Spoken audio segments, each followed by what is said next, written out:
Are people getting paid too much money not to work, or are they not getting paid enough money to work?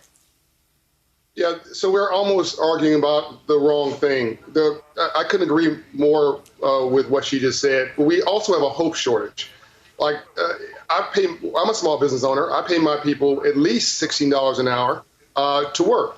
And I think that people are making there's a hope shortage. I think there's also this great migration to a greater dream. When was the last time people had a break?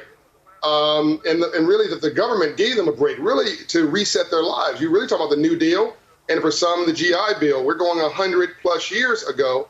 And I think that people are saying, I'm getting through the pandemic.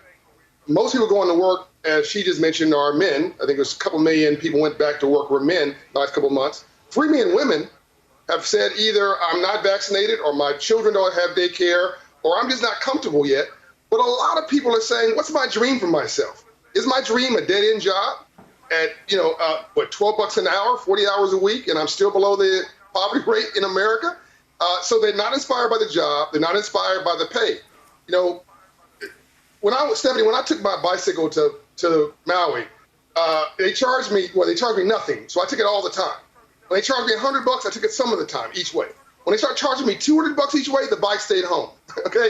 People respond to incentives and penalties. And they're penalized by a lack of hope, and they're not incentivized with either a better pay or new training.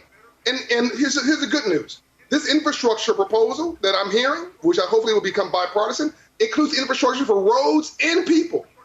We need to upgrade the human capital of our people, which is our greatest asset, so that we can get 2 to 3% of GDP from the bottom 50% of society who are really off the grid and aren't really being tuned up and prepared for the greatest game on the planet, which is capitalism and free enterprise at scale. We've got to get more people. This is a chance to reset and upgrade our software for everybody. But the concept that people are sitting at home lazy is disingenuous and is also disrespectful